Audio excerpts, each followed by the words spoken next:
प्रभूच्या नावाची स्तुती करूया, त्याच्या नावाला मान महिमा गौरव देऊया. आज परत एकदा प्रभूने तुम्हामध्ये येऊन प्रभूची स्तुती आणि गौरव करण्याची संधी दिली, याबद्दल मी परमेश्वराच्या नावाला धन्यवाद देते. आपण परमेश्वराचं सहाय्य घेऊया. धन्यवाद आकाशवृत्ती याच्या उत्पन्न करत्या जीवन प्रभू दे बाप्पा, तुझी उपकार स्तुती करते, तुझ्या नावाला धन्यवाद देते. प्रभू, ही वेळ दे बाप्पा, तू आम्हाला तुझ्या वचनामधून बोलण्याची संधी दिलेली आहेस, याबद्दल मी तुझे उपकार मानते. प्रभू, माझे मनचे विचार, माझे तोंडचे शब्द दे बाप्पा, हे तुला मान्य असू दे आणि हे सर्व तुझ्यापासून मला प्राप्त होऊ दे, असं तुझ्याकडे आग्रहाची प्रार्थना करते. प्रभू, इथं बसणारे ऐकणारे सर्वांचे देव अंतकरण आणि कान देव बाप्पा तुझ्याकडे लागू दे. प्रभू, जे ऐकत आहे देवपा त्यांना देवपा तुझ्या आशीर्वादाने तू भर. ही संपूर्ण वेळ परत एकदा देवपा मी तुझ्या हाती सोपून देते. तारणारा प्रभू येशू ख्रिस्ताच्या नावात ही प्रार्थना करते नाही बाप्पा, आमेन. आज परत एकदा आपण नवीन बहिणीबद्दल आपण शास्त्रामधून ऐकणार आहोत, जी नवीन कराराच्या पुस्तकामध्ये तिचा उल्लेख केलेला आहे आणि ती येशू ख्रिस्ताची शिष्य आहे, याबद्दल देखील आपण पाहणार आहोत. आणि तिचं नाव आहे तबीता. आणि तबीता कोण होती, कुठे राहणारी होती आणि तिच्या कार्याबद्दल आपण पाहणार आहोत. प्रेषिताच्या कृत्याच्या 9व्या अध्यायामध्ये 36 ते 42 मध्ये तिचा एकदाच उल्लेख केलेला आहे. तबीताचा अर्थ दयाळू. ग्रीकमध्ये आपण त्यास दुर्कस असे म्हटले जाते. तिच्या चांगल्या कामासाठी आणि दानधर्म करणारी म्हणून ओळखली जात असे. ती उदार होती, जी इतरांसाठी शिवणकाम विणकाम करून गरजूंना मदत करणारी असे. ती कदाचित शिंप्याचे काम करत असणार. त्या काळात कपड्यांची ऑर्डर घेणे, खरेदी करणे, कापणे, फिटिंग करणे, कपडे विणणे, शिवणे, कपडे आणि झगे हाताने विणणे किंवा शिवणे हे करणे कदाचित ते काम करत असणार आणि ते कष्टाचं काम होतं, असं ती काम करत होती.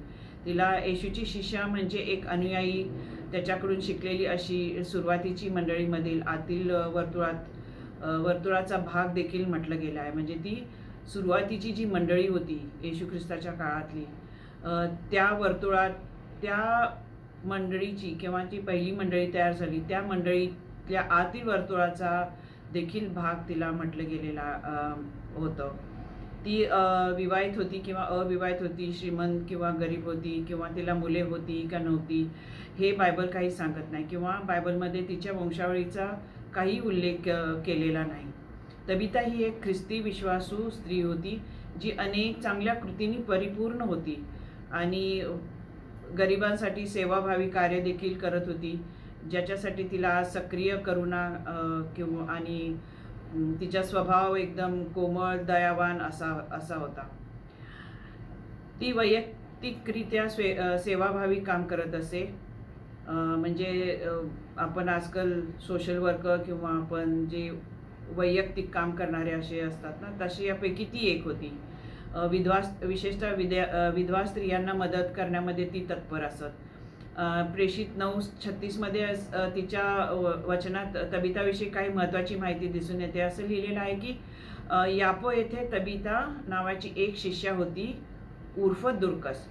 ही स्त्री चांगली कामे आणि धर्मादाय कृत्यांनी परिपूर्ण होती जी तिने केली. चांगली कर्मे म्हणजे सत्कर्मे आणि धर्मदाय म्हणजे दान धर्म अशी परिपूर्ण होती ती. आणि तिच्याविषयीची ही साक्ष लोद गावातील लोकांची आहे. तिथल्या लोकांनी ही तिच्याबद्दलची ही एक साक्ष दिलेली आहे. तथापि तबीता आजारी नंतर त्या अध्यायामध्ये 9व्या अध्यायात आणि 36 ते 42 मध्ये आपण वाचतो की तबीता आजारी पडली. तिला कोणता आजार झाला, ती किती दिवस आजारी होती याबद्दल काही लिहिलेलं नाही आणि तिचा मृत्यू झालेला आहे, ती मरण पावली आहे. आणि पेत्राला बोलवणं पाठवण्यात आलं आणि तिला धुवून वरच्या खोलीत ठेवण्यात आले. तबीताला धुवून पुरायला किंवा दफन करायला पाहिजे होतं किंवा अंत्यसंस्कार करायला पाहिजे होते आणि तिला दफन केलं गेलं नाही आणि तबीता मरण पावलं. तिच्या सहवासातील लोकांनी किंवा शेजारच्या गावातील भेटायला आलेल्यांना पेत्राला बोलवायला सांगितले आणि लोद आणि यापो एकमेकाच्या जवळ असल्यामुळे तो काय झाला, पेत्र लगेच आला. ते सर्व पेत्राची वाट पाहत होते, कारण कदाचित तबिता पेत्राच्या कामात स्वेच्छेने काम करत असणार किंवा त्याच्याबरोबर सुवार्तेच्या कामामध्ये, चर्चच्या कामामध्ये, मंडळीच्या कामामध्ये ती पेत्राला मदत करणारी अशी एक शिष्य असणार. आणि प्रेसिडेंटच्या कृत्यामध्ये वरची खोली किंवा माडीवरची खोली असं 3 वेळा लिहिलेलं आढळते. आणि इथं दोन्ही घटना भेटीच्या ठिकाणी आहेत. तर एक तर पेंटिकॉस्ट पूर्वी शिष्यांसाठी किंवा पेंटिकॉस्ट नंतर चर्चसाठी किंवा मंडळीसाठी असा उपयोग केलेला आहे. आणि तबिताच्या घरातली देखील ही वरच्या खोलीची किंवा माडीवरची खोलीचा उल्लेख केलेला आहे. आणि तबिताच्या घरी चर्च भरत असणार किंवा त्या ठिकाणी त्यावेळीची मंडळी भरत असणार. म्हणून त्या तबिताचं घर हे यापो येथील चर्चसाठी किती महत्त्वाची आहे हे त्यावेळी लक्षात येतं.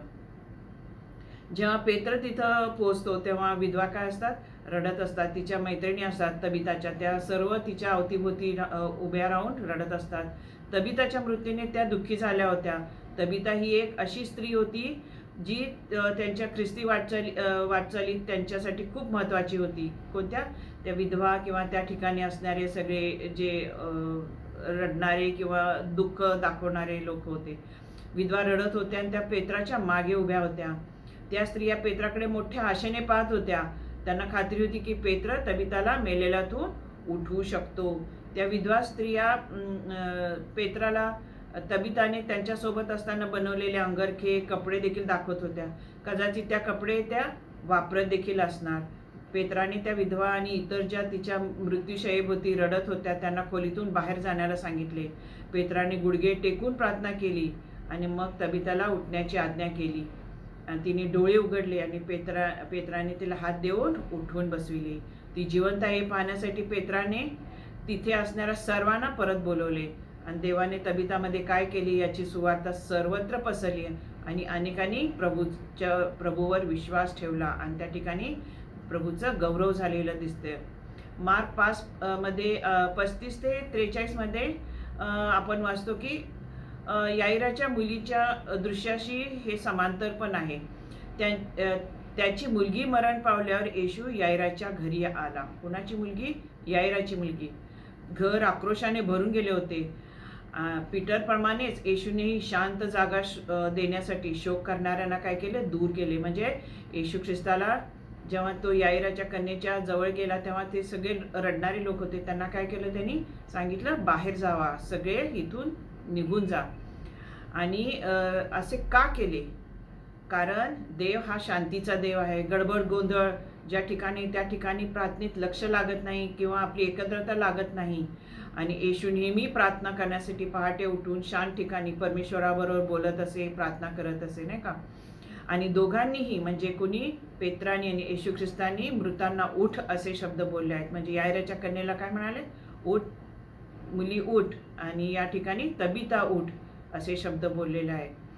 वेगळे फरक देखील आहेत. याईराच्या घरातील पैसे घेऊन शोक करणारे लोक होते.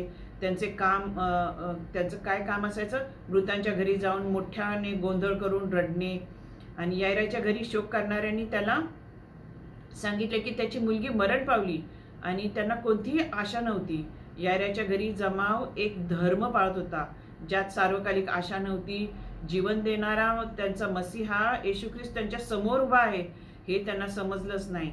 आणि ते काय म्हणाले? ही मेलेली आहे. परंतु तबिताच्या विधवा मैत्रिणी खऱ्या अर्थाने अस्वस्थ होत्या.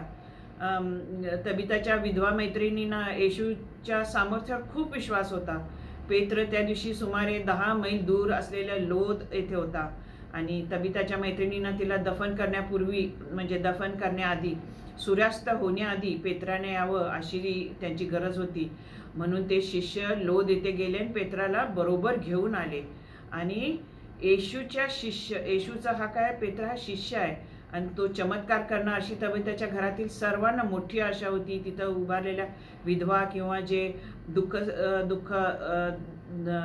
आजूबाजूला जे दुःख दाखवणारे लोक आलेले होते त्यांना देखील ही मोठी आशा होती की पेत्र काहीतरी चमत्कार करणार, तो तबिताला नक्कीच उठवणार.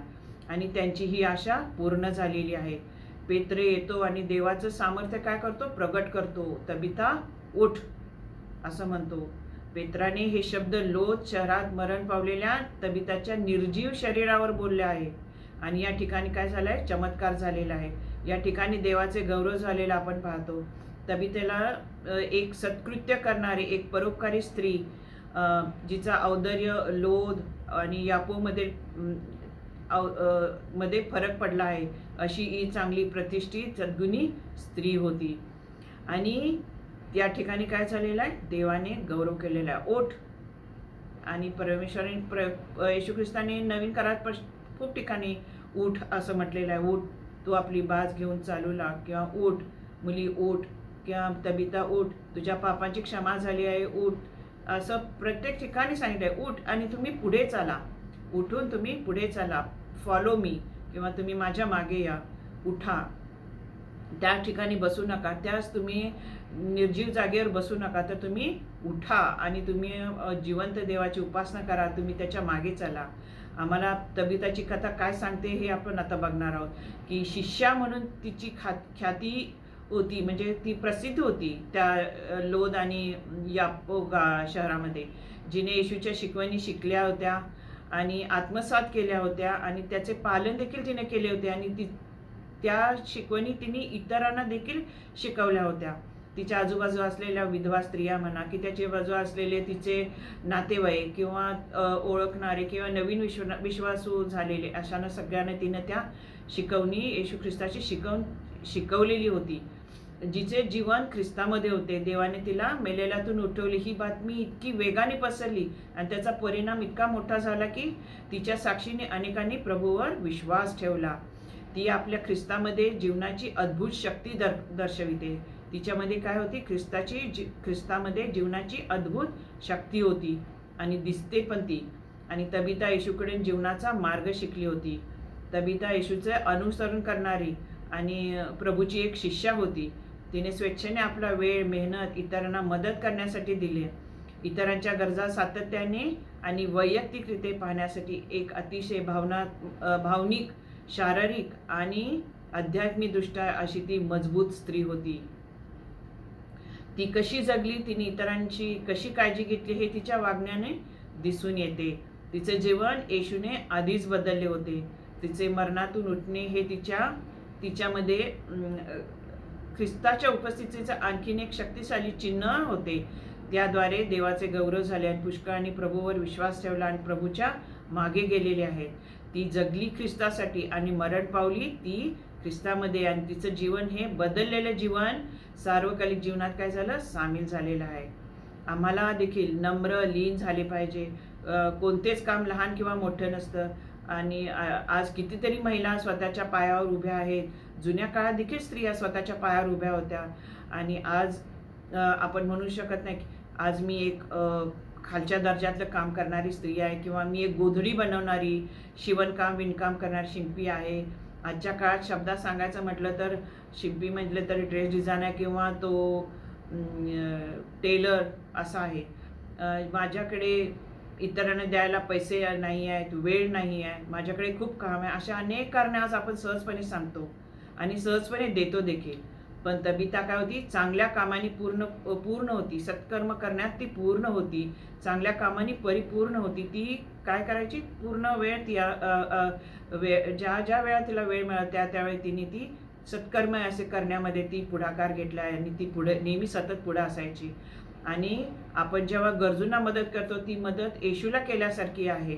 तुम्ही एकाने देखील जर तुम्ही मला केलं, तुम्ही एखाद्या गरीबाला जर केलं तर ते तुम्ही मला केल्यासारखं आहे, असं येशू ख्रिस्ताने सांगितलेलं आहे. आपण सर्वांचंच काय केलं, चांगलं करूया. इब्री 13:16 मध्ये लिहिलेलं आहे, चांगले करणे किंवा आणि दान धर्म करणं विसरू नका, कारण अशा यज्ञाने देव संतुष्ट होतो.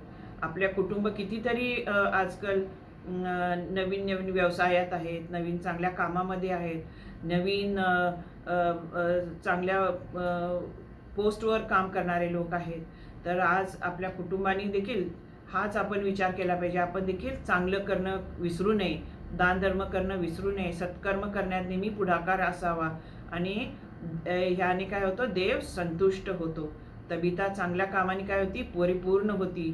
तबिताने तिच्या शिकवणीच्या क्षमतेचा उपयोग समाजात फरक करण्यासाठी केला आहे. तिच्याजवळ जी शिवणकामाची क्षमता होती त्याद्वारे तिनं समाजामध्ये फरक आणण्याचा फरक केला.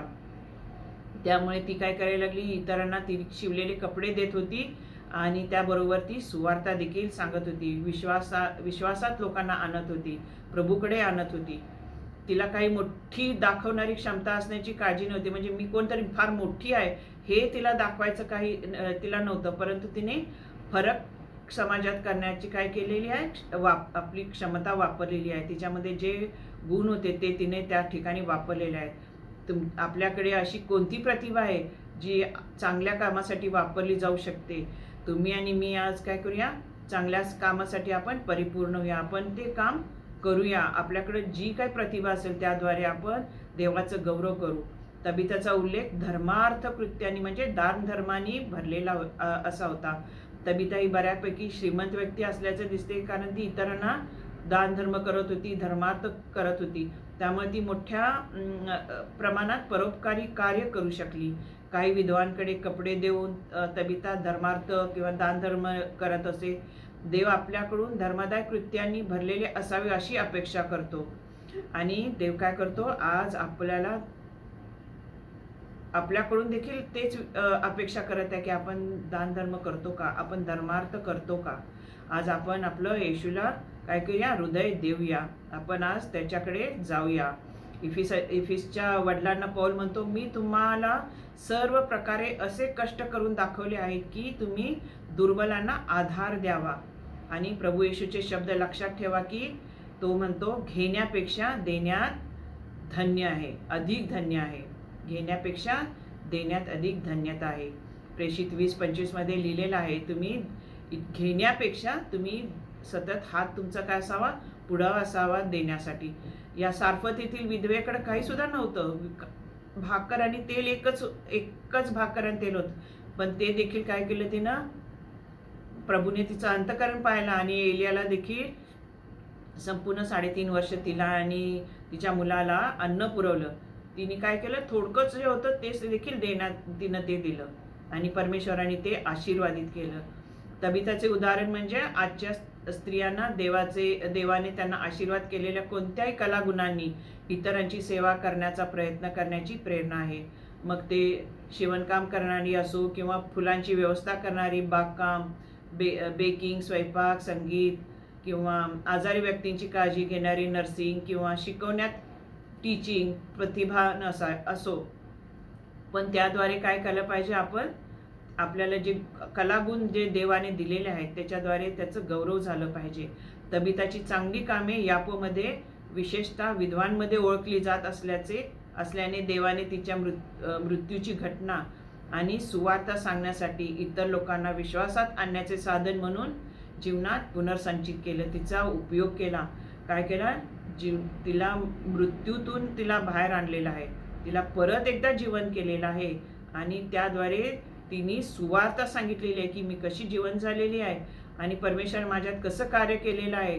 आणि प्रार्थना ऐकणारा देव आहे. काय आहे, पेत्राने केलेली प्रार्थना परमेश्वराने ऐकलेली आहे आणि त्या प्रार्थनेचं उत्तर दिलेलं आहे. आज आपण देखील प्रार्थना केली पाहिजे, अशी प्रार्थना केली पाहिजे की आपल्याला प्रार्थनेचं परमेश्वराने उत्तर दिलं पाहिजे.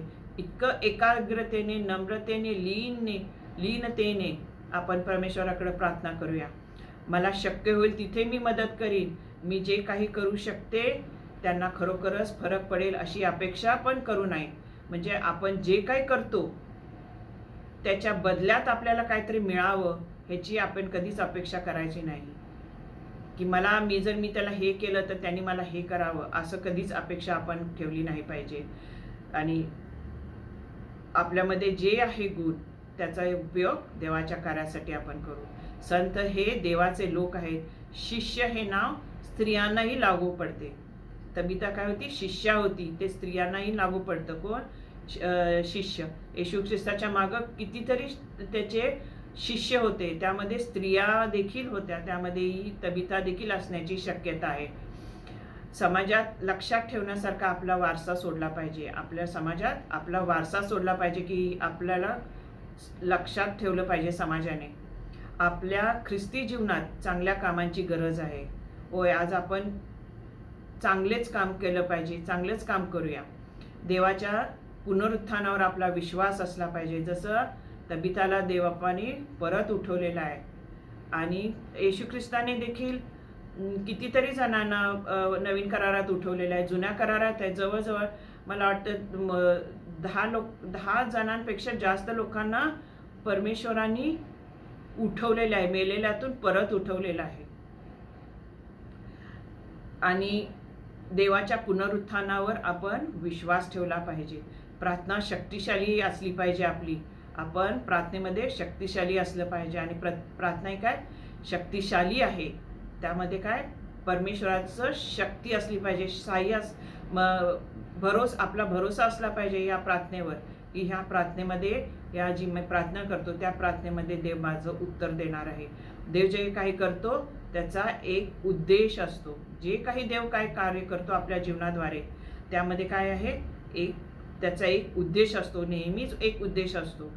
आणि नीतिमान लोकांना परीक्षेपासून मुक्त केले जात नाही. कितीही नीतिमान असू दे पण त्याला परीक्षा ही द्यावीच लागते. आपण ह्या जीवनात राहत असताना आपल्याला आपली देव खूप वेळा परीक्षा घेतो नाही का. त्या परीक्षेमध्ये आपण नेहमी उत्तीर्ण झालं पाहिजे आणि त्याद्वारे देवाचं काय होतं, गौरव होतं. आम्ही सर्व वैभव गौरव देवाला देतो किंवा आपण दिलं पाहिजे. आणि ह्या जीवनामध्ये प्रत्येकाची भूमिका या भूतलावर काय वेगवेगळी आहे आणि त्या वेगवेगळ्या भूमिकेतून आपण आपण चालत असतो आणि आपल्या ह्या जीवनामधून आपण देवाचं गौरव केलं पाहिजे. पवित्र शास्त्र पुरुष आणि स्त्रियांच्या उदाहरणांनी भरलेलं आहे, ज्यांनी इतर लोकांना त्याच्या संकटाच्या वेळी मदत पण केली. कितीतरी असे लोक आहेत पवित्र शास्त्रामध्ये, पुरुष स्त्री त्यांनी संकटाच्या वेळी मदत केली आहे.